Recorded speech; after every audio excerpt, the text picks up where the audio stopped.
السلام علیکم۔ آج ہم آئے ہیں مسجد جرانہ۔ یہ بھی ایک مقام ہے مطاف کا۔ آپ صلی اللہ علیہ وسلم نے یہاں پہ آ کے احرام باندھا تھا، اور یہاں سے احرام باندھنا افضل ہے، اور ہم آج یہاں پہ آئے ہیں، اور یہ میں آپ کو دکھاتا ہوں۔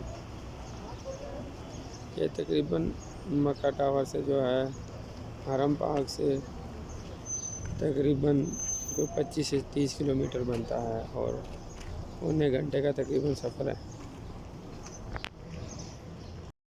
اچھا، تو یہ وہ کنواں ہے جہاں پہ آپ صلی اللہ علیہ وسلم نے اپنا لحاف ڈالا تھا۔ اس کی تھوڑی سی ہسٹری یہ ہے کہ یہاں پہ آپ صلی اللہ علیہ وسلم کچھ صحابہ کے ساتھ جب آئے تھے، تو یہاں پہ اس ٹائم تو یہ میدان ہوا کرتا تھا، تو جب ان کو وضو کرنا تھا اور پانی پینا تھا، صحابہ کرام آئے تو انہوں نے دیکھا کہ یہ پانی تو اس قابل نہیں ہے، تو انہوں نے آپ صلی اللہ علیہ وسلم کو بتایا، اور آپ صلی اللہ علیہ وسلم نے اس میں اپنا لحاف ڈالا تھا۔ اور پہلے جو یہاں پہ لوگ ہیں وہ ہسٹری بتا رہے ہیں کہ یہاں پہ پانی بہت تھا، اور پانی باہر آتا تھا سکون سے، لوگ یہاں پہ وضو بھی کرتے تھے، نہاتے بھی تھے، پیتے بھی تھے۔ لیکن اب یہ ہے کہ گورنمنٹ نے اس کو بند کیا ہوا ہے،